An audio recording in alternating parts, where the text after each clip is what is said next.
Darren po ang pangalan ko, Sir Neb. O nga pala, 5 years na rin akong nakikinig sa inyo. Ang tagal na rin pala.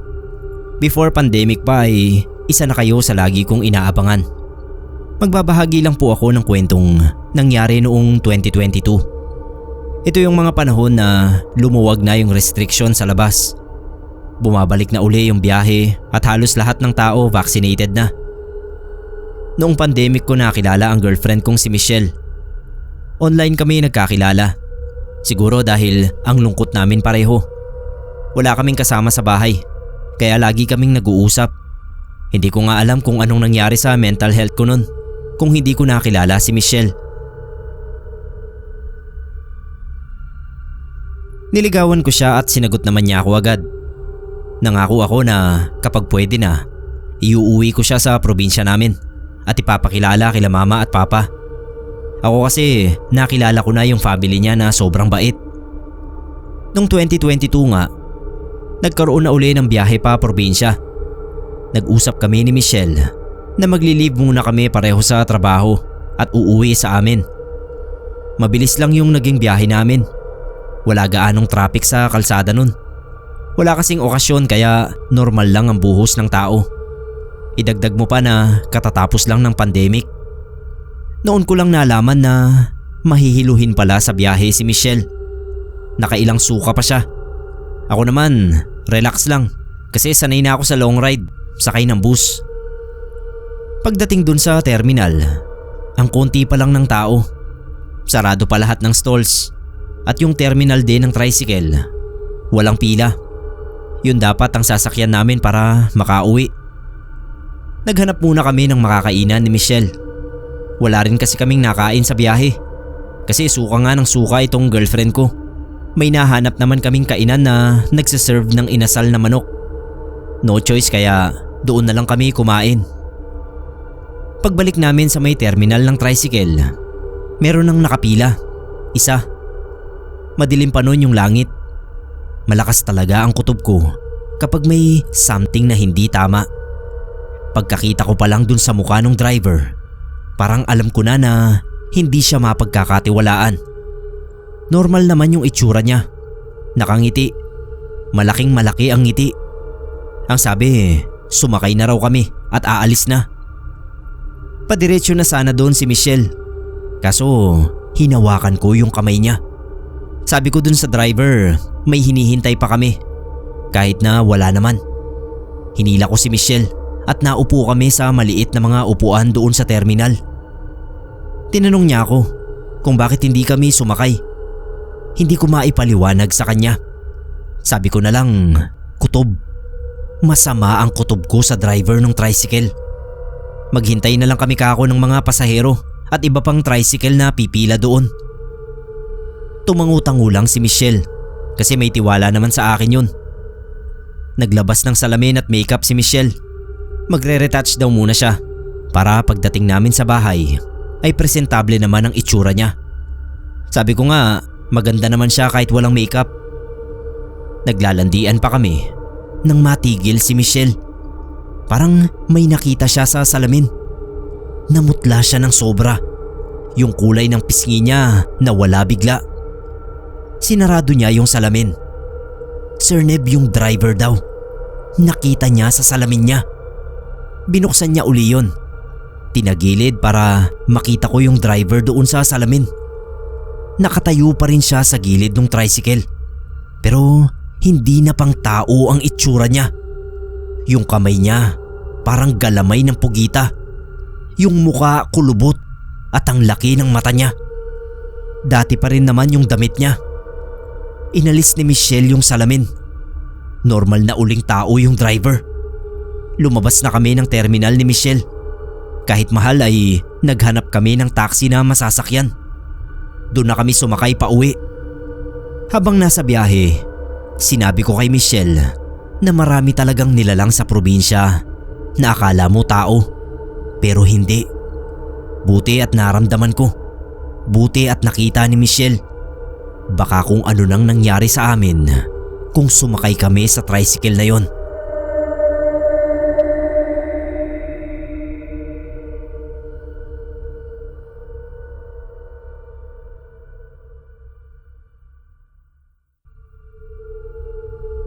Sir Neb, itago mo ko sa pangalang Ricky. Naranasan niyo na bang magkaroon ng tagahanga? Hindi tagahanga na fan, kundi yung may nagkakagusto ba? Hindi naman ako magandang lalaki, kaya hindi ako nagdadamdam kung wala mang magkagusto sa akin. Nagkaroon din naman ako ng nobya at sa ngayon nga ay may kinakasama na ako. Nabanggit ko lang naman ang tungkol sa mga pagkakagusto na yan dahil meron akong hindi magandang karanasan sa ganyan. Minsan na nga lang may magkagusto sa akin ay napahamak pa ako. Tubong Bulacan talaga ako, pero nakikitira ako sa isang pinsan sa Santa Mesa para makatipid. Lingguhan kong umuwi ako sa amin at nang gabing ang yon ay pauwi na ako. Habang hinihintay na umandar ang bus ay nakaramdam ako ng tawag ng kalikasan. Pumunta ako sa CR ng terminal at medyo nadismaya ako dahil may maigsing pila sa banyo ng mga lalaki. Wala akong choice kaya pumila na lang din ako. Ayoko namang magbutas ng pader sa labas at baka masita pa ako. Kahiya-hiya pa. Habang nakapila ay naramdaman ko na parang may nakatingin sa akin, kaya napalingon ako.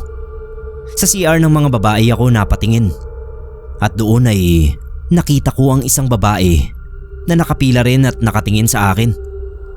Para pa siyang nahiya nang magtama yung mga mata namin at agad na nagbawi ng tingin. Nailang ako kaya hindi ko na lang pinansin. Pero sa sumunod na ilang segundo habang nakapila ako ay dama kong may nakatingin pa rin sa akin. Sa sulok ng mga mata ko ay kita kong yung babae pa rin sa may CR ang nakatingin sa akin. Mabuti na lang at mabilis lang umusad ang pila kaya nakapasok na ako. Paglabas ko ay wala na yung babae sa pila ng CR ng mga babae. Pero kahit ganoon ay nararamdaman ko pa rin na parang may nakamasid sa akin. Parang may humahaplos sa batok ko at nakadama ako ng kilabot. Dali-dali na akong lumabas at baka maiwan pa ako ng bus. Sakto lang ang labas ko dahil umuusad na nga ng konti yung bus na sinasakyan ko. Humabol lang ako at napilitang tumayo dahil punuan na. Paglabas ng terminal ay ewan ko ba kung bakit napalingon pa uli ako roon. Nakita ko na naman yung babae sa CR. Nakatingin sa papaalis na bus at para bang sumunod talaga ang mga mata niya sa akin dahil parang nginitian niya ako. Nagtayuan na naman ang mga balahibo ko sa katawan. Habang nasa biyahe ay nakadama ako ng pagkahilo. Hindi yun normal dahil hindi naman ako biyahilo. Naisip ko na mukhang masama ang pakiramdam ko kaya nagtiis na lang muna ako. Pero hindi talaga kaya. Mabuti na lang at nakaupo na ako nang makaramdam ako ng pagsusuka. Nang halukat ako ng plastic sa bag ko para makasuka. Pagdating sa amin ay lantutay na ako sa sama ng pakiramdam. Hindi na ako nakapaghapunan. Basta bumulagta na lang ako at natulog. Hilong-hilo ako hanggang kinabukasan. Sa sobrang sama ng tama ko ay hindi ako nakabalik ng Maynila pagsapit ng Lunes ng umaga. Hindi ako makabangon at halos hindi ko maidilat ang mga mata ko dahil hilong-hilo ako. Ang pinagtataka ko nun, sabi ni Mama ay may sinasabi raw ako na babaeng nakamasid sa akin kahit nakapikit naman ang mga mata ko. Inisip daw nila na nagdedeliryo ako. Pero yung aso namin ay may tinatahulan sa sulok ng kwarto ko. Doon nila napagpasyahan na ipatawas ako dahil mukhang hindi nakaraniwang hilo o trangkaso ang nararamdaman ko. Hindi ako makabangon kaya yung albularyong si Kuya Tano na lang ang nagpunta sa amin. Tinatawanan pa ako ni Kuya Tano dahil ang lakas daw pala ng dating ko. May aswang daw na nakakursunada sa akin noong nasa terminal ako ng bus. Nagustuhan daw ako at gustong asawahin. Isipin ko raw kung may napansin akong babae na grabe kung tumitig sa akin. Siyempre pumasok agad sa isipan ko yung babae sa CR. Kaya sabi ko meron nga. Ayun nga Sir Neb, at pinaligo ako ni Kuya Tano ng tubig na mula sa pinaglagaan ng dahon ng bayabas at sampalok na dinasalan niya. Pagkapaligo ko ay himalang nabawasan ng pagkahilo ko. Nakakain pa nga ako at nakakwentuhan ng matiwasay si Kuya Tano. Sabi niya ay maglagay ako ng kapirasong luya sa bulsa ko para iwas usog. Sir Neb, nakita ko pa uli yung babaeng yon sa terminal pagbalik ko ng Maynila. Pero dahil may mga pangontra na ako, ay hindi na ako nailang sa kanya. Hindi na rin sumama ang pakiramdam ko pagkatapos noon. Medyo nakakatawa lang. First time noon na may nagkagusto sa akin. Pero punyetang yan, aswang pa.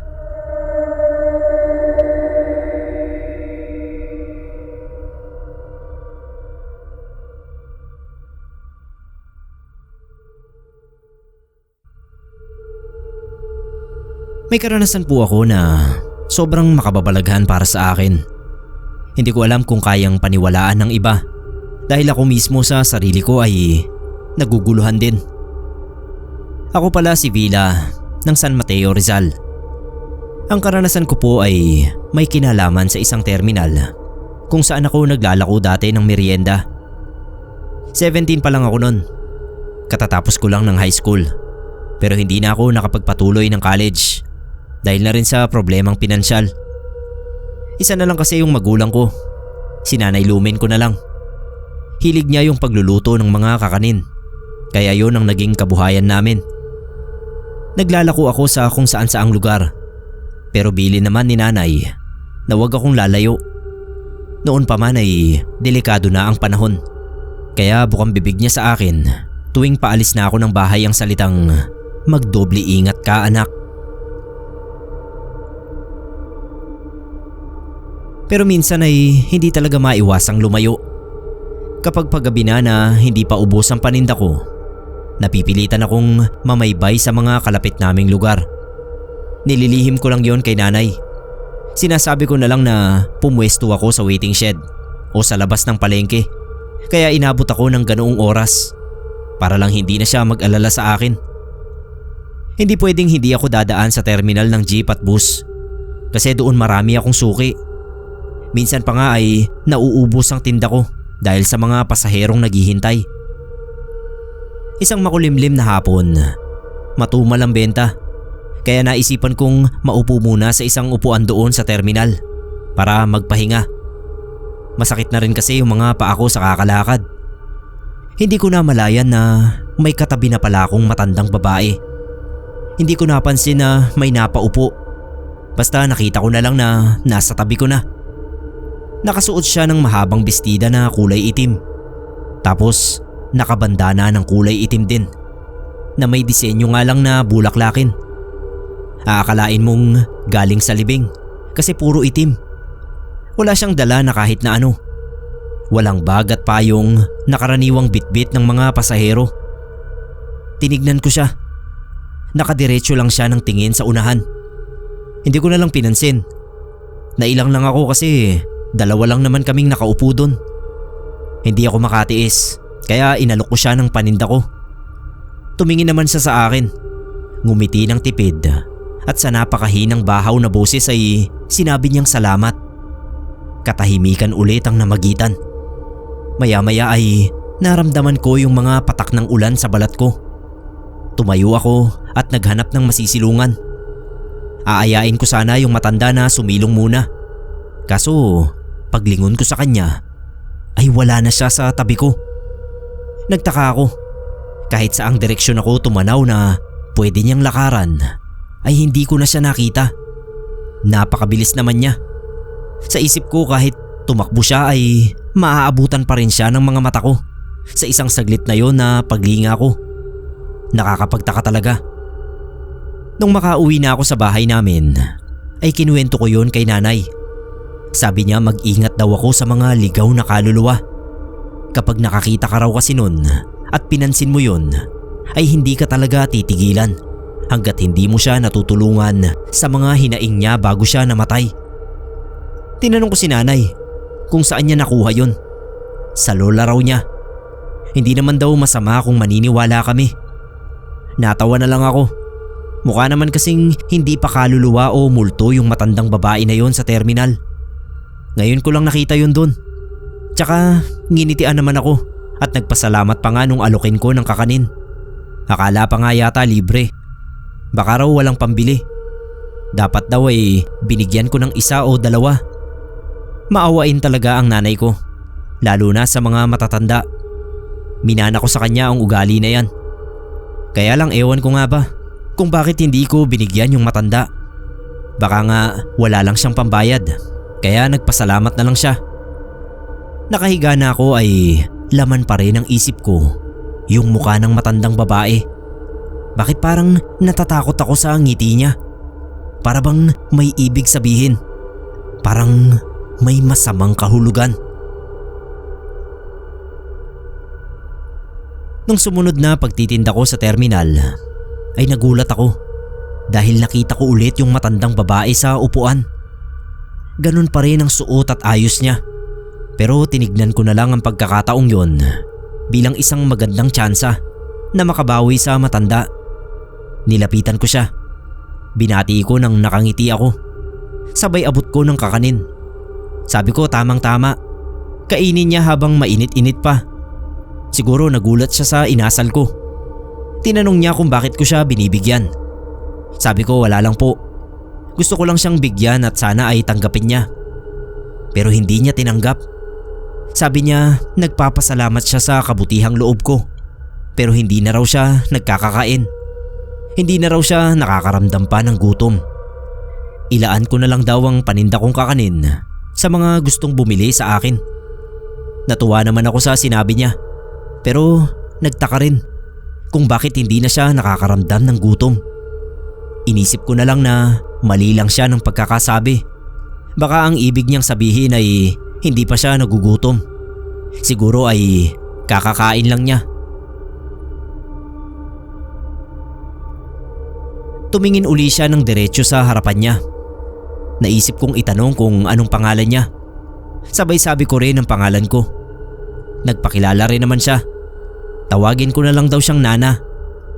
Yun daw ang tawag sa kanya ng mga anak at mga apo niya. Tuloy-tuloy na akong nag-usisa. Sunod-sunod ang tanong ko kung anong ginagawa niya roon sa terminal. Kasi 2 araw ko na siyang nakikita roon. Kung may hinihintay ba siya o ano. Doon na rin siya nagsimulang magkwento. Sabi niya gusto na niyang makauwi sa kanila, sa malayong probinsya nila. Ang kaso hindi na raw yata yun mangyayari. Tatanungin ko sana kung bakit. Wala ba siyang pamasahe? Wala ba siyang kasama o anong problema sa pag-uwi niya? Kaso hindi ko nagawang itanong dahil dinugtungan agad niya ang kwento niya ng masasayang alaala sa probinsya nila. Hindi ko na matandaan ang karamihan sa kwento niya kasi magulo rin naman ang pagkakasabi niya dahil gumagamit siya ng lengguwaheng hindi ko naiintindihan. Sa tingin ko Bisaya yung salita. Paminsan-minsan tumatawa siya. Minsan naman biglang seseryoso yung muka. Mapapasimangot. Ang kinagulat ko pa ay nung bigla siyang umiyak. Sinapo ng mga palad niya yung sariling muka. Tapos umiyak ng umiyak. Hinaplos ko sa likod. Hindi ko alam kung anong sasabihin ko. Tinanong ko nga kung ano bang iniiyak niya. Hindi niya ako sinagot. Tumigil lang siya sa pag-iyak. Tapos nagsalita na naman siya ng hindi Tagalog. Hindi na ako nakatiis. Sinabi ko na hindi ko naiintindihan yung mga sinasabi niya dahil Tagalog lang yung alam ko. Biglang may lumapit sa akin para bumili ng kakanin. Kaya saglit na nawala yung atensyon ko kay Nana. Yung babaeng bumibili sa akin. Tinanong ako kung sinong kinakausap ko. Nung lingunin ko yung matanda ay wala na naman siya sa tabi ko. Sabi ng babae, mag-ingat daw ako sa mga kinakausap ko. Dahil baka raw hindi na ako tigilan at sundan ako kahit saan. Naalala ko ganun din ang sinabi sa akin ng nanay ko. Nangatwiran na lang ako sa babae. Sabi ko, may matandang babae na nakaupo sa tabi ko kanina. Siya yung kinakausap ko. Napailing yung babae. Kaya nga raw siya bumili sa akin para makuha ang atensyon ko. Kasi kanina pa raw niya ako tinitignan mula sa kinauupuan niya doon sa kabilang panig ng terminal. Panay daw ang salita ko. wala naman akong kausap. Wala raw akong katabi. Wala raw matandang babae sa upuan na yon. Kahit ipagtanong ko pa raw sa ibang tao sa terminal. Parang hindi makapayag ang isip ko sa sinabi niya. Kaya nagtanong-tanong nga ako sa mga tao kung may nakikita ba sila kanina na matandang babae na katabi ko. Pero wala isa man sa kanila ang sumagot ng oo. Puro wala at iling ang nakuha kong tugon. Sabi pa ng isang driver doon na nakakakilala sa akin, ganun din daw ako kahapon. Nagsasalita ng walang kausap. Hindi na nga lang daw niya ako natanong dahil paalis na ang biyahe niya. Hindi ko maiwasan na makaramdam ng takot. Kung ganoon, sino yung matandang babae na 2 beses na nagpakita sa akin sa terminal na yun? Sino si Nana? Habang pauwi ako ay hindi maalis sa isip ko ang sinabi ng babaeng pasahero sa terminal at yung driver na wala akong kausap sa upuan. Kinikilabutan tuloy ako. Kapag naman binabalikan ko sa isip ang muka at itsura ng matandang babae na nagpakilalang si Nana, ay hindi ko naman lubos maisip na isa siyang multo o yung ligaw na kaluluwang sinasabi ng nanay ko. Pagbungad ko pa lang sa pintuan namin, ay napansin agad ni nanay yung pagkabalisa ko. Tanong agad siya kung anong nangyari sa akin. Namumutla raw ako. Nilapag ko muna yung panindang kakanin na hindi ko nagawang ipaubos. Medyo napaaga kasi ako nang uwi. Kakaisip ko sa matanda sa terminal. Kinuwento ko kay nanay yung nangyari. Sinasabi na nga raw ba niya, multo ang matandang babaeng nakatabi ko sa upuan. Tumakbo sa bintana si nanay. Nagmamadaling sinara yun, pati yung pinto namin. Tapos kinuha yung garapon namin ng asin. Binudbura ng pintuan at bintana at saka ako inutusang maligo. Sabi ko hindi naman aswang yun para matakot sa asin. Basta raw. Tapos yung tubig na ipapaligo ko ay dinasalan pa. Kinabukasan nung maglalako na uli ako ng paninda, ay binilinan ako ni nanay na wag na muna akong magtinda sa terminal. Baka raw kasi makita ko na naman yung matandang babae. Kinukutuban siya na hindi na ako titigilan dahil in-entertain ko na. Kapag nagpakita pa raw uli sa akin, ay ipapaalbularyo na ako at ipapasara ang third eye ko. Umuo na lang ako kay nanay. Pero sa totoo lang ay nalungkot ako na hindi na magtinda sa terminal. Kasi doon lang pinakamabenta ang paninda ko. Marami kasi akong customer doon. Pero bukod sa nag-aalala nga si nanay, ay natatakot na rin akong makita yung matanda na alam ko nang hindi pala tao. Sa ibang lugar na lang ako naglako. Habang naglalakad ako patungo sa bayan, bigla kong nalingunan yung matandang babae. Si Nana na sumusunod sa akin sa paglalakad. Mabagal na mabagal lang siya. Ganun pa rin ang damit niya at ayos. Dumadagundong ang kaba ng dibdib ko.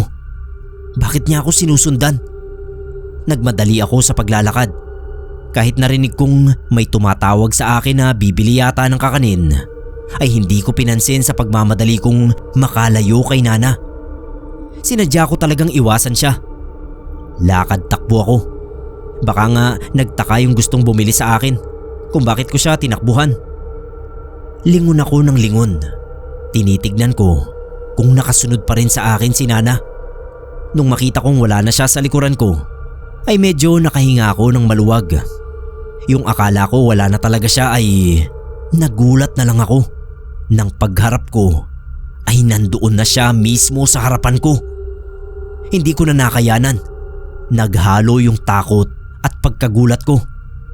Kaya nabitawan ko yung paninda kong kakanin at nahimatay ako. Ang huling nakita ko bago tuluyang manlabo ang diwa ko ay yung nakakatakot na mukha ni Nana nakangisi sa akin. Nung magmulat ako ay nasa loob ako ng bahay namin. Sabi ni nanay, tinawag daw siya ng kapitbahay namin at sinabing nahimatay nga ako sa daan. Mabuti na lang daw at malapit na sa bahay namin yung lugar na kinahimatayan ko. Seryosong seryoso si nanay nang tanungin ako kung bakit ako nahimatay. Hindi pa ako nagkukwento ay napaiyak na ako. Naalala ko kasi yung nakangising mukha ng matandang babae bago ako tuluyang nawalan ng malay. Inulit ni nanay ang tanong kasi hindi ako makapagsalita. Sa putol-putol kong pagkukwento, sa wakas ay nasabi ko sa kanya ang buong pangyayari. Hindi na nagpatumpik-tumpik pa si nanay. Nung oras ding yon ay pinagpalit niya ako ng damit. Pawisan na kasi ako. Pupuntahan daw namin yung kakilala niyang albularyo. Hindi naman kalayuan sa amin yung bahay. Pangalawang kanto lang mula sa bahay namin. Kaya madali naming napuntahan.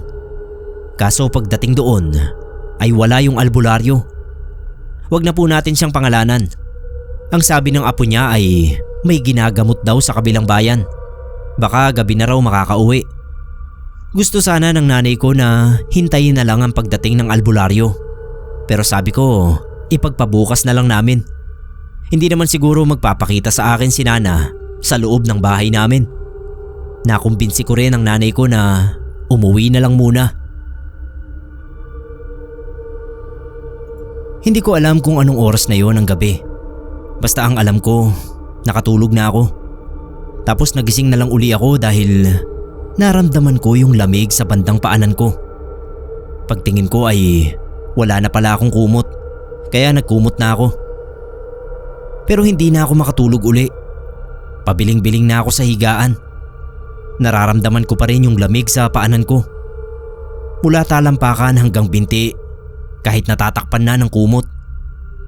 Napabalikwas ako ng bangon nang biglang bumukas ang bintana ng kwarto ko. Yung bintana kasi ng maliit kong silid ay yung nabubuksan ng kabilaan at kayang iduyan ng hangin. Ganun po ang nangyari. Kaya nanlaki yung mga mata ko. Tinawag ko agad si nanay. Sigaw ako ng sigaw. Narinig ko naman na nagising siya sa kabilang kwarto. Narinig ko rin na kinakalampag niya yung pinto ko. Pero nagtaka ako, bakit hindi niya mabuksan? Hindi naman nakalak yun. Tumayo ako sa papag. Halos talunin ko yung pinto. Ang kaso, ako mismo ay hindi ko yun mabuksan. Kahit tinutodo ko na ang puwersa ko. Biglang nawala yung malakas na pag-ugong ng hangin mula sa bintana. Tumigil din yung paggalaw. Natahimik yung paligid. Unti-unti akong lumingon. Paglingon ko ay napasandal na lang ako sa pinto at sumigaw ng todo-todo na halos hindi ko na marinig ang boses ko sa sobrang lakas ng sigaw ko. Dahil si Nana ay nandoon sa labas ng bintana. Nakatingin sa akin. May galit sa mga mata. Nakakunot ang noo. Para bang may nagawa akong kasalanan sa kanya. Sa boses na paulit-ulit kong narinig sa kanya ang tanong na bakit hindi ko na raw siya pinupuntahan sa terminal. Bakit hindi ko na raw siya kinakausap. Kasunod nun ay yung salita na hindi ko na naman maintindihan. Hindi ko sinagot ang tanong niya. Iniwas ko na nga rin ang tingin ko. Pumikit na lang ako. Hindi matapos-tapos ang pagsigaw ko hanggang sa mabuksan na ni nanay ang pinto. Niyakap niya agad ako pero hindi na niya nakita yung matandang babae na kinatatakutan ko. Dahil sa nangyari ay doon na ako pinatulog ni nanay sa kwarto niya. Binantayan niya ako. Kinabukasan ay si nanay din ang gumising sa akin. Naramdaman kong sinasalat niya ang noo at leeg ko. Sabi niya mainit daw ako. Mukhang nilagnat ako dahil sa nangyari kagabi. Hindi na niya ako pinalabas ng silid. Dinalhan na lang niya ako ng almusal doon. Tapos pinabantayan niya ako sa kapitbahay naming si Aling Sol. Dahil aalis siya saglit para sunduin yung albularyo. At dadaan na rin daw siya sa butika para ibili ako ng gamot sa lagnat. Nung makaalis na si nanay, kinuha ni Aling Sol ang pinagkainan ko para dalhin sa kusina at ilagay sa lababo. Maya-maya ay bumalik siya ng silid. Naupo sa tabi ko. Kinamusta ang pakiramdam ko. Sabi ko ayos naman. Kagabi pa nilalamig hanggang ngayon. Pero mainit ang singaw ng katawan ko. Ganun daw talaga. Nagtaka ako sa sinabi niya. Tapos dinantay niya ang kamay niya sa kamay ko. Malamig yung kamay niya. Kaya nagtaka na naman ako. Sa isip ko baka sadyang lumamig lang ang kamay niya.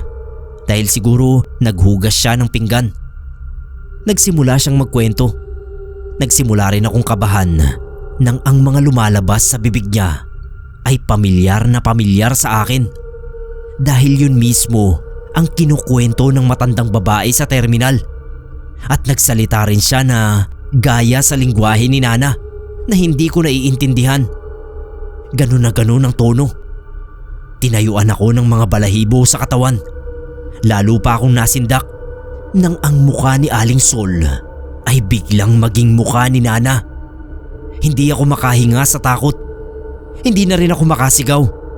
Pakiramdam ko, nanginginig ang buong katawan ko habang nakatingin at nakangisi sa akin ng matandang babae.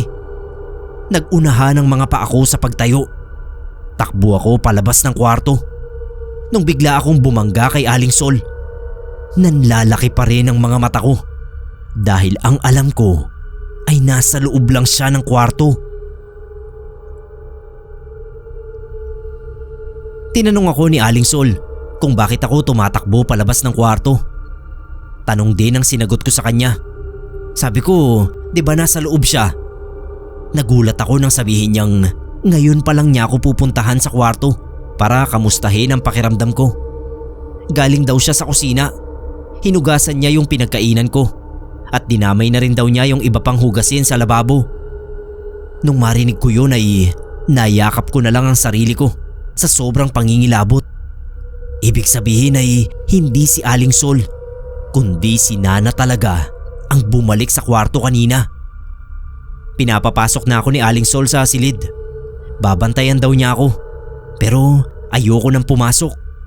Sabi ko doon na lang namin hintayin si Nanay sa sala. Habang nakaupo kami sa sala, ay inulit niya ang tanong niya sa akin kanina kung bakit ako tumakbo palabas ng kwarto. May nakita raw ba ako? Hindi ko na tinago. Nung kinuwento ko sa kanya ay kinilabutan din siya. Habang naguhugas daw pala siya ng plato sa kusina, ay nandoon din siya sa loob ng kwarto dahil ginaya siya ng multo. Maya-maya ay natanaw na namin si Nanay na paparating kasama yung albularyo. Alam na niya ang nangyari sa akin. Sinabi na ni Nanay. Nilabas agad niya yung langis niya. May orasyon na raw yun. Pinahid niya sa ulo ko, batok, leeg, mga braso, palad, binti at maging sa talampakan. Habang ginagamot ako ng albularyo, ay pinapaliwanag niya sa akin ang nangyari. Sabi niya lahat daw ng tao ay may third eye, pero hindi lahat ay aktibo. Meron din daw malakas at meron ding mahinang third eye. Tulad ng sa akin, nagbubukas sa hindi inaasahang pagkakataon pero kusa ring nagsasara. Ang problema, bago raw magsara ang third eye ay may nakita akong espiritu. Isang kaluluwang hindi matahimik. Bit-bit ang mabigat na bagahe mula sa iniwan niyang mundo. Okay lang daw sana kung basta nakita ko lang. Kaso ay kinausap ko na parang winelcome ko sa buhay ko. Sabi ko hindi ko naman alam na hindi na pala normal na tao ang kinakausap ko. Kaya sinadya man daw o hindi ay isa pa rin yung pagkakamali. Kaya ang kaluluwa ng matanda ay ayaw na akong lubayan. Ang gustong mangyari ay lagi na kaming magkasama at magkausap. Nagalit daw mula nang iwasan ko kaya sinusundan-sundan ako. Naputol ang pag-uusap namin ng albularyo nang biglang lumakas yung hangin. Nagpakita uli sa akin yung matandang babae sa terminal. Nakatayo siya sa likod ng albularyo. Galit na nakatingin sa akin. Naramdaman yun ng albularyo. Nakita rin niya sa sulok ng mga mata niya. Kaya bigla niyang itinaas ang mga kamay at pasigaw na bumigkas ng orasyon. Nanlalaban ang multo ng matandang babae na pilit tinatangay ng malakas na hangin. Halos tangayin din kami nila Nanay at Aling Sol. Nagkapit-kapit kami habang yung albularyo ay hindi bumibitaw sa pag-oorasyon niya. Takot na takot ako. Sigaw at iyak talaga ako ng malala. Pero nang makita ko na unti-unting naglalaho ang multo ng matandang babae, ay unti-unti na rin akong kumakalma hanggang sa tuluyan siyang nawala. Matapos yun ay agad sinimulan ng albularyo na isara ang third eye ko. Tapos ay binigyan niya ako ng pulseras na pulang sinulid lang. Sabi niya huwag kong tatanggalin yon sa loob ng 7 buwan. Kapag sinunod ko raw siya ay hindi na ako makakakita ng kaluluwa o makakaramdam man lang ng kahit anong uri ng elemento sa paligid. Dahil yun ang tuluyang magsasara ng third eye ko. Sinunod ko naman siya at mula nga noon ay hindi na ako nakaranas pa ng kahit na anong kababalaghan. Nakabalik naman ako sa paglalako sa terminal dati. Nilakasan ko ang loob ko kahit lagi kong naaalala si Nana roon. Hindi ko man nakilala kung sino ba talaga siya, ay lagi ko siyang sinasama sa dasal ko na sana ay matahimik na ang kaluluwa niya kung saan man siya naroroon ngayon. Kaya kayo, wag basta-basta kakausap ng hindi nyo kilala dahil yung akala nyo normal na tao sa paningin nyo ay hindi pala. Baka maranasan nyo ang tulad sa naranasan ko dahil hindi pala basta-basta ang kumausap ng kaluluwa.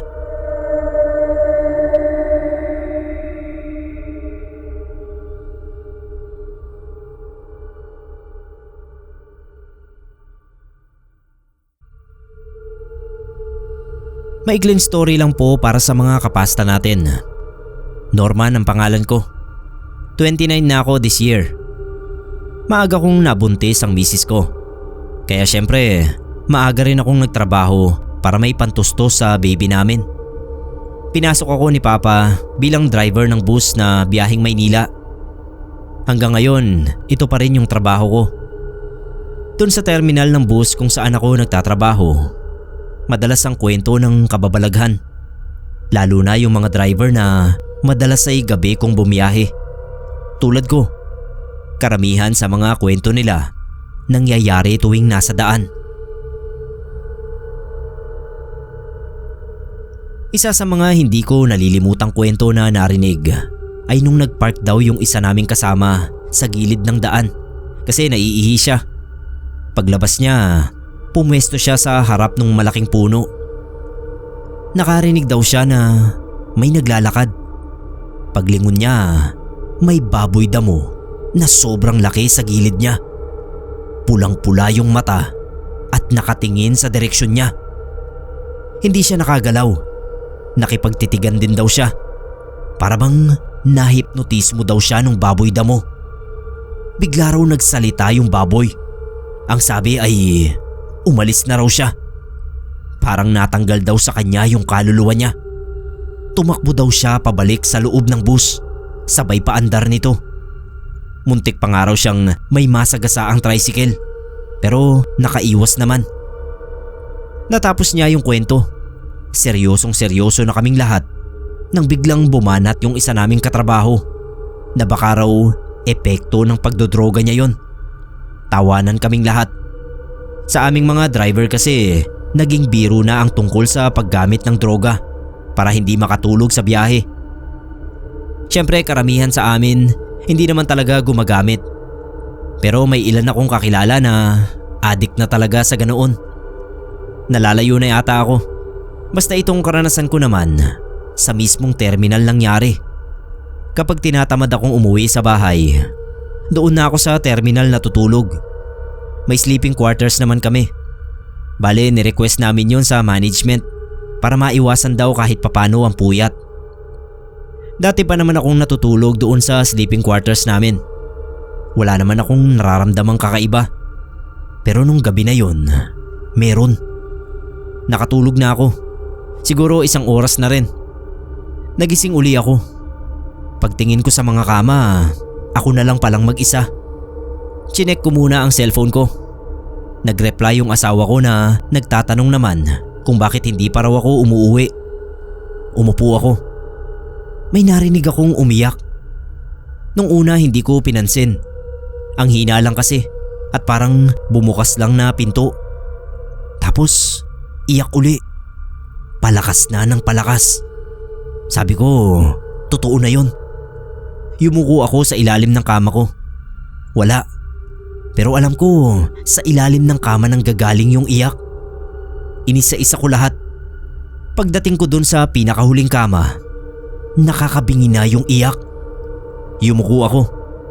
Sir Neb, may baby na walang saplot ang gumagapang sa ilalim ng kama. Ang laki ng ulo niya. Tapos yung mata, ang laki rin. Natakot lang ako nang ma-realize ko na ang talas ng ngipin nung sanggol na yon. Binilisan niya yung paggapang. Tapos dumiretso sa akin. Siyempre umatras ako. Tumalon yung sanggol. Tumingin muna sa akin. Tiyanak yon. Alam ko. Akala ko nga susugurin ako. Pero hindi. Tumalon siya palayo. Dumiretso sa bintana at lumabas na ng sleeping quarters. Paglabas ko, hindi ko alam kung nananaginip pa rin ba ako o totoo na yung nangyari. Kasi paano ba naman magkakaroon ng tiyanak doon? Sobrang bago ng kwarto na yon. Malamang galing sa labas yung tiyanak. Napadaan doon sa sleeping quarters at inakala niya na pwede siyang matulog sa loob. Wala akong ibang pinagsabihan ng nangyari.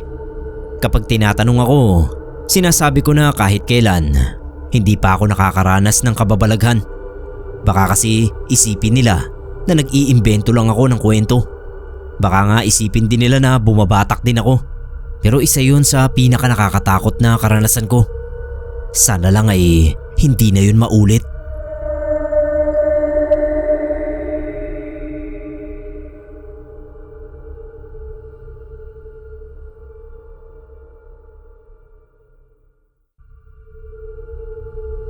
Magandang araw po, Sir Neb. Tadeo na lang ang itawag niyo sa akin. Nagpatulong lang ako sa mga anak ko na isulat ko itong kwento. Kasi gusto ko talagang maibahagi ito para marinig ko naman ang sarili kong kwento sa isang YouTube channel. Tagalinis ako sa terminal ng jeep. Maintenance. Dahil sa trabahong ito, may napatapos na akong kolehiyo. At may isa pa na graduating na rin sa susunod na taon. Hindi naman sobrang laki ng sweldo ko. Pero marami rin kasi akong racket maliban sa pagiging maintenance. Kaya may extra pa din paminsan-minsan. Isa sa mga racket ko ang pakikipagkontrata sa mga may-ari ng jeep. Sa gabi kapag ginagarahin na nila yung pinapasadang sasakyan sa terminal, tinatanong ko kung gusto nilang magpalinis. Kapag pumayag, mga 1 oras ko din na nililinisan yung jeep. Sa labas at sa loob. Sa umaga tsaka lang magbabayad yung mga driver kapag nagustuhan nila yung linis. Meron akong isang suki doon, si Arnold. Dating nag-abroad itong si Arnold. Naimbitahan niya ako dati sa bahay niya. Malaki rin. Katas daw yun ang pinaghirapan niya sa abroad. Nung umuwi dito, wala siyang ibang maisip na negosyo. Kaya bumili na lang ng sariling jeep na pamasada. Kapag dumudumi na yung jeep niya, ako lagi yung tinatawag niya para maglinis. Pulido raw kasi yung linis ko. Minsan kapag nakaka-jackpot siya sa biyahe, binibigyan niya ako ng extra. Bilhan ko raw ng masarap na ulam yung mga anak ko. Kahit hindi kami laging nag-uusap ni Arnold, para ko na rin siyang kaibigan. Naalala ko nga nung minsang magkaaway kami nung may-ari ng kantin. Kasi inaakusahan ako na kumuha raw ng soft drinks nang hindi nagbabayad. Kinampihan ako ni Arnold at sinabi na hindi ko raw yun magagawa. Isang gabi nga, nasa terminal uli ako. Ayoko pang umuwi kasi alam ko walang tao sa bahay. Umalis yung mga anak ko. Yung asawa ko naman, nakontrata sa isang catering. Kaya kinabukasan pa ang uwi. Ang init nung gabi na yun. Nakahubad na ako pero grabe pa rin yung pawis ko. Hindi maubos-ubos. Narinig ko na may pumasok na jeep. Kapag matagal ka na sa terminal, makikilala mo na rin ang andar ng makina ng mga jeep. Alam ko si Arnold yon. Tumayo ako at sinundan yung jeep na pumasok. Alam ko kasi na magpapalinis na naman sa akin si Arnold. Matagal na rin mula nung huli siyang nagpalinis sa akin. Nagpark siya doon pa sa dulo. Ang lawak-lawak ng parking lot. Tumakbo pa ako. Napansin ko hindi bumababa si Arnold. Nandoon pa rin siya sa driver's seat. Tinawag ko yung pangalan niya. Sabi ko, ako nang bahala sa jeep niya. Nung nasa gilid na ako ng jeep, nakita ko nakaupo lang si Arnold. Walang kibo. Nilapitan ko siya. Bale, nandoon ako sa kanan niya. Pero hindi ako pumasok. Ikaw nang bahala pre, sabi ni Arnold sa akin. Ang pagkaintindi ko noon, sige na. E di bumalik na ako sa likod ng kantin. Nandoon kasi yung balde ko, sabon, tapos yung scrub. May malapit naman na gripo sa parking lot, kaya doon na ako kumukuha. Kaso pagbalik ko, wala na yung jeep. Naguluhan ako nung oras na yun. Kung umalis kasi yung jeep, edi sana narinig ko yung andar ng makina. Ang tahimik na nung terminal. Hinanap ko si Arnold sa terminal. Kaso wala siya. Pagka uwi ko sa bahay, may natanggap akong text. Ang sabi, patay na raw si Arnold. Nadisgrasya. Mga 7 PM daw nangyari yung aksidente. Sinalubong niya yung truck at wasak yung unahan ng jeep kasama si Arnold. Ibig sabihin, nung oras na nakausap ko si Arnold sa parking lot, nasa ospital na siya nun. 50-50 na ang buhay. Nangilabot ako at nagbukas ako ng ilaw sa buong bahay. Hindi rin ako nakatulog nung gabing yon. Hindi ko rin alam kung bakit sa akin nagpakita si Arnold. Siguro gusto lang uli na dumalaw sa terminal. Ganun naman daw talaga ang mga kaluluwa. Dumadalaw sa lugar na lagi nilang pinupuntahan.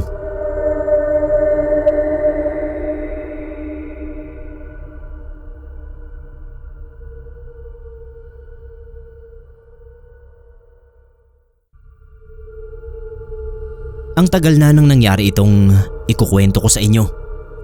Nag-aaral pa ako nito sa college. Pero sobrang creepy na kapag naaalala ko, tumitindig pa rin ang mga balahibo ko sa takot. Jeremy nga pala, Sir Neb. Jem na lang for short. Working student ako nung college. Mahirap lang kasi yung mga magulang ko. Hindi nila ako kayang pag-aralin. Kaso gusto ko talagang gumraduate. So naghanap ako ng mga part-time jobs at may nakuha naman ako na sakto sa sked ng pag-aaral ko. Mahirap kaso ganun talaga ang buhay. Kung hindi ka magsusumikap, baka wala kang marating. Madalas akong umuwi ng late na, mga 10 PM. Dito sa lugar namin, 10 PM sakto ang huling jeep. Last trip kumbaga. Kapag last trip, pahirapan na ang pasahero niyan. Ang tagal bago mapuno ang jeep. Minsan nakakatulog na nga ako sa loob ng kakahintay. Isang gabi nga, dumating ako sa terminal na wala pang laman yung jeep. Naisip ko na wag munang pumasok. Hindi pa ako nun kumakain. Naghanap ako ng pwesto na pwedeng kainan.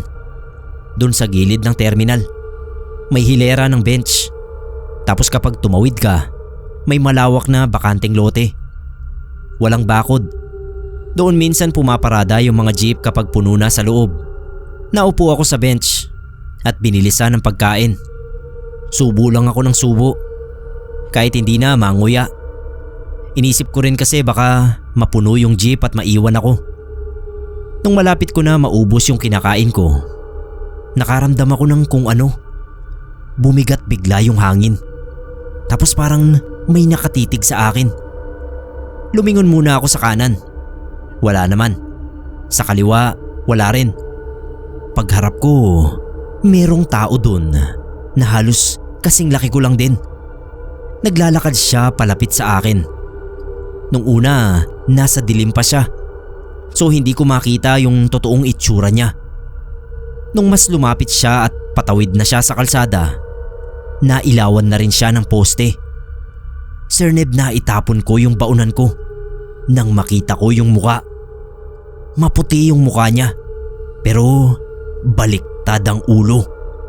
Nakangiti ng sobrang laki. Yung bibig niya nasa itaas, yung mata nasa ibaba. Kung tama ang pagkakaalala ko, wala siyang ilong. Tumayo ako. tumakbo pabalik sa terminal nang takot na takot. May nakasalubong akong matanda. Muntik ko pang mabunggo. Sumakay ako ng jeep at nagbayad. Nanginginig pa rin yung kamay ko. Tinanong nga ako ng teacher na katabi ko kung ayos lang daw ba ako. Sabi ko oo. Tsaka ko lang naalala na naitapon ko pala yung baunan ko doon sa lugar na yon. Pero baunan lang naman yon. Dahil sa nangyari na yon, parang nagkaroon ako ng trauma sa mga madidilim na lugar. Pakiramdam ko lagi na may lalabas galing sa dilim na taong nakabaliktad ang muka. Simula noon kapag nasa terminal na ako, sumasakay agad ako ng jeep. Doon ako tumatambay at hindi na rin ako tumitingin sa labas kasi baka kung ano lang ang makita ko.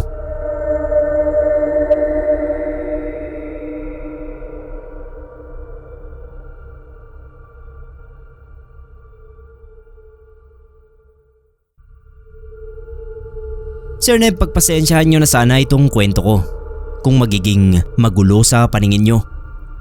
Kayo na sana ang bahalang umayos at umunawa. Sa totoo lang kasi ay nanginginig pa rin ako hanggang ngayon dahil kapapangyari lang nito at kayo agad ang pumasok sa isipan ko. Naisip ko na ipadala sa inyo ang kwentong ito nang medyo humupa na ang kaba ko. Ako nga pala si Bio, isa akong tricycle driver. At ang kwentong ito ay nangyari kanina lang sa terminal namin. Tuwing ganitong araw ay maaga kaming pumipila sa terminal. Marami kasing namamalengke tuwing Huwebes dahil market day. May mga dumarayo pa na tindero mula sa ibang mga bayan para magbenta sa palengke namin. Kalimitan ay maaga rin namamalengke ang matatanda tsaka yung mga may-ari ng tindahan at kainan sa amin para makakuha ng mga panindang bibihirang makita. Alas 3 pa lang ng madaling araw ay pumapasada na kami. At kanina nga ay inakala namin nakagaya lang ng mga iba pang Huwebes ang araw na ito. 5 kaming naiwan sa terminal kanina. Madilim pa ay nakadalawang biyahe na ako. Yung iba ay nakatatlo na. Ganado kaming lahat dahil malaking kitaan na naman. Tapos noong kami na lang 5, ako, si Ramil, si Regan, Chocarling at Emma nang naghihintay ng pasahero sa terminal, may dumating na isang lalaki. Si Emma nang nasa unahan noon, kaya matik na sa tricycle niya sasakay yung lalaki. Hindi namin narinig kung saan nagpapahatid yung mama. Basta dinig lang namin na pumayag si Eman, tapos in-start niya na yung motor. Hindi pa sila nakakaalis ay biglang humagok si Eman, sabay bumaba ng tricycle at nagsuka ng nagsuka. Takbuhan kami sa kanya at gulat na nagtanong. Nagkanda iwas ang mga paa namin dahil sa tindi ng pagsusuka ni Eman. Nakakagulat at nakakatakot kasi parang isang batya na yung nilabas niya at sige pa rin siya sa pagsusuka. Si Regan biglang napaduwal na rin at lumayo na. Ang baho ng suka ni Eman, hindi yung karaniwang amoy na maasim. Yung kanya may halong lansa na parang dugo na papunta sa pagkabulok. Halos mapasubsob na si Eman sa suka niya, kaya hawak namin siya ni Chocarling sa may kilikili. Kahit hinang-hina na siya ay nakuha pang tumuro ni Eman sa tricycle niya sa pasahero niyang nakaupo sa loob. Pagtingin namin ni Chocarling ay nakita namin na nakapikit yung lalaki habang nakasampa sa motor. Nakalawit ang dila na parang aso at sumisinghot sa hangin. Tumindig yung mga balahibo ko sa buong katawan. Ang Chocarling naman ay napamura, sabay sigaw ng aswang. Bigla ay sumulpot si Ramil na may dalang tubo. Sinaksak niya ng tubo yung lalaki sa loob ng tricycle. Napasigaw yun na yung sigaw niya ay parang yung huni ng lumilipad na dinosaur sa pelikula. Masakit sa tenga at parang hinihiwang lata ang tunog. Halos kalad ka rin namin si Eman papunta sa pahingahan dahil wala pa rin siyang tigil sa pagsusuka. Yung lalaki naman ay parang pusa na tumalon palabas ng tricycle.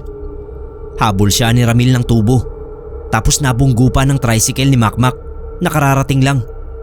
Napamura din si Makmak pagkakita doon sa lalaki na mabilis na tumakbo palayo at hindi na namin nakita. Sakto dumating din si Delmar na malayo pa lang ay kita na ang nangyayari. Kaya sabi niya ay isakay na si Eman sa tricycle para madala sa ospital. Sina Ramil at Chocarling ang kasama nila. Pero sabi ng Chocarling ay sa albularyo namin dalhin si Eman. Si Regan ay suka na rin ang suka sa banyo at ihahatid din sana namin sa albularyo. Pero tumanggi siya. Nasuka lang daw siya sa amoy at itsura ng suka ni Eman. Pero ayos lang siya. Sir Neb, hindi namin maalis ang suka ni Eman sa terminal. Kahit anong ibuhos namin sa simento ay kumapit na yata yung baho noon doon. Umuwi na lang ako at hindi na nagbiyahe dahil pakiramdam ko ay sisikmurain ako sa amoy. Isa pa ay nanginginig nga ako sa nasaksihan ko. Kung totoo nga ang sinabi ni Chocarling na aswang yung pasahero ni Eman, ay unang beses kong nakakita ng aswang sa tanang buhay ko. Hindi pala malahalimaw ang itsura ng mga yon. Tao lang din sila pero may nakakapangilabot sa mukha nila. Normal lang kanilang anyo pero parang nag-uumapaw sa katatakutan sa katawan. At ikaw mismo ang makadarama nun. Hindi ko pa alam kung ano nang nangyari kay Eman. Sana lang ay ayos lang siya.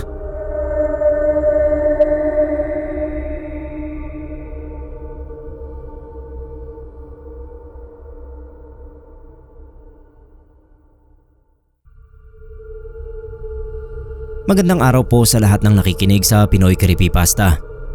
Sir Neb, tawagin niyo po akong Ichan. Kwento ko lang yung nangyari sa akin.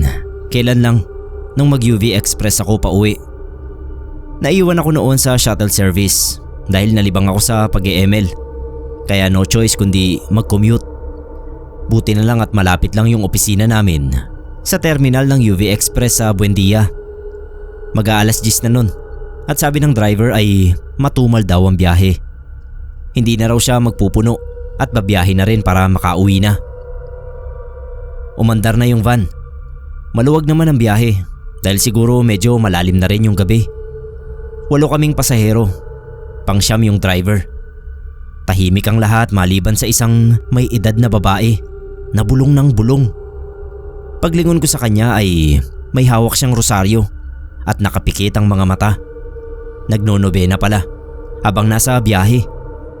Naweirduhan ako kasi hindi naman siya mukhang manang ng simbahan. Naka-office attire nga. Naisip ko na lang na baka may mga tao talaga na relihiyoso na kahit sa biyahe pa uwi ay nananalangin. Pabor din naman sa akin yun kasi safe ang biyahe. Maya-maya, isa-isa lang bumababa yung mga pasahero. Pero yung babae, hindi pa rin tapos sa pagnunubina. Hanggang sa 3 na lang kami na naiwang pasahero. Ako na nasa likuran ng driver at sina Manang at isa pang ate na nasa upuan sa likod ko. Pero pagkababa noong 4th to the last na pasahero, ay sumabay si Manang at lumipat sa tabi ko. Naiwan si ate sa likuran na nag-iisa. Pero hindi pa pala dun natatapos ang lipatan ng upuan. Dahil biglang humirit si Manong driver. Lipat na lang kayong dalawa rito sa unahan. Mabilis pa sa alas 4 si Manang. Halos kasasayad pa lang ng puwet niya sa upuan sa tabi ko ay para siyang may spring na tumalbog papunta sa harapan. Napalingon ako kay ate sa likuran ko at naawa naman ako sa kanya kasi naiwan siya doon kaya kinausap ko na. Sasabihin ko sana na siya na lang ang lumipat sa unahan. Kaso bago ko pa natapos yung sasabihin ko, bigla akong sinigawan noong driver kaya napalingon ako sa kanya. Nakatingin siya sa akin sa rearview mirror at yung itsura niya para siyang nagpipigil ng diarrhea na ewan. Dito ka sa unahan, boss. Ituturo ko pa sana yung babae pero si Manang ay parang nanggigigil na sa akin at pinalilipat na ako sa unahan. Napapahiya na ako kaya sinunod ko na lang ang trip nung dalawa. Bakit ho ba? Tanong ko nang makaupo sa gilid ng pinto. Humawak agad ako sa door handle para makalabas agad kapag may ginawang hindi maganda yung driver at si Manang. Naisip ko kasi baka minumodus nila ako. Hindi sumagot yung dalawa Pero pagdating sa Bikutan exit, biglang nagminor yung driver sa 7-Eleven. Nagyaya si Manong driver na bumaba, kaya sumunod na lang ako. Marami namang tao kaya alam kong ligtas. Iniwan namin si ate sa van at noong yayayain ko itong bumaba ay pinigilan ako ni Manang. Pagpasok ko sa store, tsaka nagkwento yung dalawa. Sir Neb, hindi raw tao si ate sa likuran ng van. Nakita raw ni Manong mula sa rearview mirror na walang mga mata si ate. Wala rin daw itong kakilos-kilos at hindi niya napansing pumasok sa van. Sinigundahan naman siya ni Manang na sa terminal pa lang daw ay iba na ang pakiramdam kay ate. Hindi rin umano niya nakitang sumakay ito. Basta nasa tabi na lang niya doon sa sulok. At dahil magkatabi sila ay dama raw niya ang lamig ng katawan nito. At higit sa lahat, walang mga paa si ate. Nanlaki ang ulo ko at wala sa sariling napasilip ako sa van sa labas. Lalo akong kinilabutan nung makita kong may anino pa rin ng tao na nakapwesto sa kinauupuan ni ate. Napagdesisyonan ko na magpasundo na lang sa kapatid kong may motor. Ayoko nang sumakay uli sa van kung ganoong may kasabay kaming hindi tao. Si Manang ay hindi na rin daw sasakay sa van at sa halip ay magta-tricycle na lang dahil malapit na lang daw ang bahay nila. Si Manong driver ay problemado dahil hindi niya maigagarahe ang van kung ganoong may sumakay na hindi dapat. Bago kami maghiwa-hiwalay ng gabing yon, ay nagdasal muna kami na walang mapahamak sa amin. Napagdesisyonan ni Manong na iwan na lang muna yung van at balikan na lang yon sa umaga kapag may kasama na siyang pare.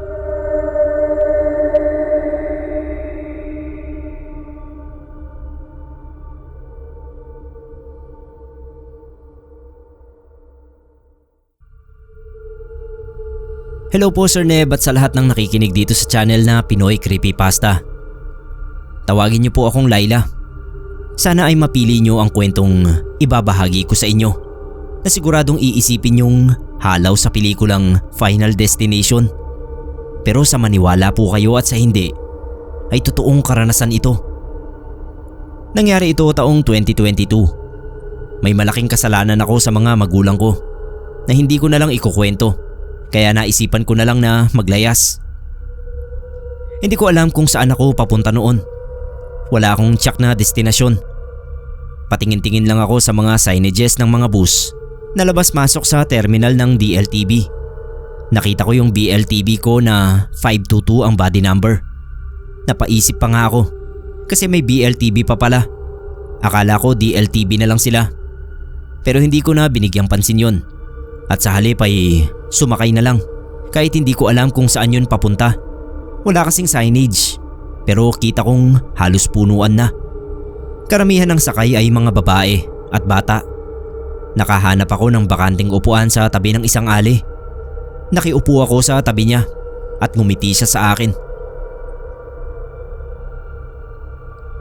Hindi ako nagpahalata na walang alam sa destinasyon ko. Basta ang ginawa ko ay sumandal at nagsuot ng shades at face mask. Niyakap ko yung bag ko at natulog. Nagising ako na umaandar na yung bus. Tatanungin ko sana yung katabi kong ali kung nasaan na ba kami. Pero hindi ko na narinig ang sagot niya dahil biglang nagsigawa ng mga pasahero kasabay ng isang malakas na kalampag at pagyanig. Ni hindi na ako nakapag-react dahil para bang nawalan ng gravity yung paligid. Kita kong nakalutang na kaming lahat. Parang nabaliktad ang mundo. Nawalan ako ng pakiramdam. Kasunod doon ay gumaan ang lahat at nawalan ako ng ulirat. Saglit lang naman at parang hinila uli ako sa kamalayan. Nung dumilat ako, wala na kaming kalsada sa ilalim. Nahuhulog na kami. Parang bumagal ang oras habang bumabagsak sa bangin yung bus. At biglang nagdilim. Nagising ako sa malamig na lupa. Kinapa ko yung katawan ko at himalang wala ako kahit anong pinsala. Pero imbis na matuwa ay lalo akong kinabahan. Naisip kong baka patay na ako at kaluluwa na lang. Sa paligid ko, puro ungol, iyak at mga katawan. Karamihan hindi gumagalaw. Yung bus namin, halos lasog na. Nakataob sa gilid ng bangin. Halos masuka ako sa nakikita ko. Maya-maya nakarinig ako ng busina. Pagtingala ko ay isang bus pa ang bumubulusok mula sa itaas ng bangin patungo sa akin. Doon ako nagising mula sa bangungot na yon. Mangiyak-ngiyak ako at hinihingal. Nakaupo pa rin ako sa bench sa terminal ng DLTV. Hindi ko maipaliwanag ang pagluwag ng hininga ko ng mga sandaling yon. Pero kinabahan uli ako nang maalala ang BLTV na may body number 522. Hinanap ko agad yon para sana warningan ng mga nakasakay at mismong driver. Pero naikot ko na ang buong terminal ay wala akong nakitang ganoong bus. Nagtanong na ako sa mga driver at konduktor sa paligid. Pero lahat sila ay sinabing wala na talagang BLTV na bus. Lahat ay DLTV na. Hanggang sa may isang may edad na driver ang nag-usisa sa akin. Tinanong niya ako kung ano bang meron sa 522. Doon ko na kinuwento kung ano yung napanaginipan ko. At sinabi kong baka pangitain yun sa isang aksidente. Nabahala yung mga nakarinig. Pero yung may edad na driver ay napatango lang. Sabay sabing, "Wala na yun. Napakatagal ng pangyayari noon. 522 at 318 na bus yun. Nahulog sa bangin sa Indang. Napabalita yan eh. Panahon pa ni Marcos yan." Nagtayuan ang mga balahibo ko sa sinabi ng driver. Napag-usapan tuloy sa terminal ang pangyayaring yun. At may iba pa nga na matatanda ang nakaalala ng aksidente. May ilan pang nag-research at totoo nga ang tungkol sa malagim na aksidenteng napanaginipan ko. May iba pang pasahero na nagdesisyon na wag na rin munang sumakay ng bus. Kaya naisip kong umuwi na lang din. Pag uwi ko sa bahay ay walang kamuang-muang ang mga magulang ko na nagtangka akong maglayas. Basta nagulat sila na may dala akong bag at galing sa labas. Napaiyak na lang ako at napilitang aminin sa kanila ang lahat-lahat. Sir Neb, sa ngayon ay maayos na ang buhay ko. Minsan naiisip ko pa rin ang tungkol sa bangungot na yon. Tungkol sa isang totoong aksidente. Hindi ko pa rin alam kung bakit pinakita sa akin yon. Pero nagpapasalamat pa rin ako dahil para yung wake up call sa akin. Nang dahil doon ay napilitan akong harapin ang problema at umamin sa mga magulang ko na nagresulta sa kung nasaan ako ngayon.